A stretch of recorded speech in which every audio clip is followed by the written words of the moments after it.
حد قالك قبل كده عن البلد اللي اتبنت بالكامل جوه حفرة نيزك؟ طب حد قالك إن في طبعة ثلاثية الأبعاد بس الطبع الأكل؟ معلومة مش معلومة، معلومة مش معلومة، مع رضوان صوان على راديو كيميك، محطة على المحطة.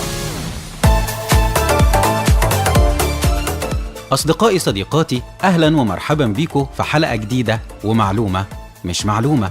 عمرك سمعت عن صومعة حسان؟ أنا هقولك، صومعة حسان من أشهر المعالم التاريخية الإسلامية في الوطن العربي. تم بنائها في المغرب العربي وبالتحديد في الرباط، وبعد كده أصبحت من أكتر المناطق اللي بتجذب السياح لخصوصيتها التاريخية. اتبنت صومعة حسان في عصر دولة الموحدين، وبتعتبر الصومعة جزء من مسجد حسان اللي بيعتبر من أفخم وأكبر المساجد في العالم العربي والإسلامي. ومسجد حسان بيقع على أرض منحدرة بترتفع عن البحر حوالي 30 متر. أما ليه سموا المسجد بمسجد حسان؟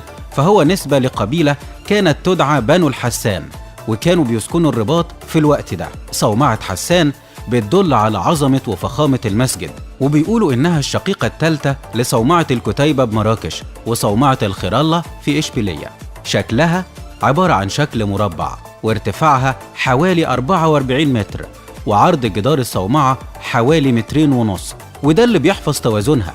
وكمان ليها سور عرضه 1.5 متر وارتفاعه 9 أمتار، واستخدموا في بنائها مواد شديدة المتانة زي الحجر الرملي والحجر المنحوت. وبكرة استنوني ومعلومة مش معلومة. كنتم مع معلومة مش معلومة مع رضوان صوان على راديو كيميك، محطة على المحطة. راديو كيميك، محطة على المحطة.